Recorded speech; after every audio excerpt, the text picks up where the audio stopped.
ഉടമകളിൽ നിന്ന് കെട്ടിടം പാട്ടത്തിനെടുത്ത real estate ഏജൻസികളാണ് വാടക വർദ്ധിപ്പിക്കുന്നത്. 20 മുതൽ 30% വരെ അധിക വാടക നൽകാൻ തയ്യാറല്ലെങ്കിൽ കെട്ടിടം ഒഴിയണമെന്നാവശ്യപ്പെട്ട് താമസക്കാർക്ക് നോട്ടീസ് ലഭിച്ചു. നിലവിലുള്ളവർ ഒഴിഞ്ഞാൽ കൂടുതൽ വാടക നൽകുന്നവരെ കൊണ്ടുവരാമെന്ന റിയൽ എസ്റ്റേറ്റ് ഏജൻസികളുടെ ഉറപ്പിലാണ് താമസക്കാരെ ഒഴിപ്പിക്കുന്നത്. ഉയർന്ന വാടക നൽകാൻ കഴിയാത്തതിനാൽ കുടുംബത്തെ നാട്ടിലയച്ച് ഷെയറിംഗ് അക്കോമഡേഷനിലേക്ക് മാറുന്നതിനെക്കുറിച്ച് ആലോചിക്കുകയാണ് പ്രവാസികൾ. മസ്കറ്റിലെ ഒരു ഫ്ലാറ്റിന് 450 റിയാൽ ആണ് നിലവിലൊരു 2 ബെഡ്റൂം ഫ്ലാറ്റിന് വാടക ഇപ്പോൾ കൊടുത്തുകൊണ്ടിരിക്കുന്നത്.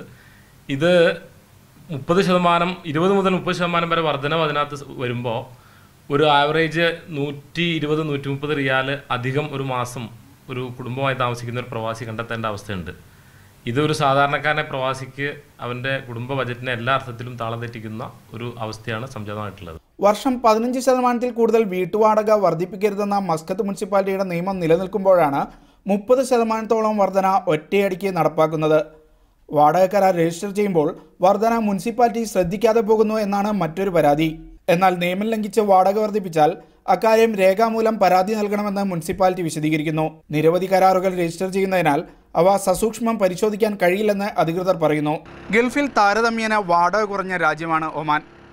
ഇവിടെയും റിയൽ എസ്റ്റേറ്റ് കമ്പനികൾ പിടിമുറുക്കുന്നതോടെ സാധാരണക്കാരായ പ്രവാസികളാണ് ദുരിതത്തിലാകുന്നത്. Shino Shamsuddin, media 1, Muscat.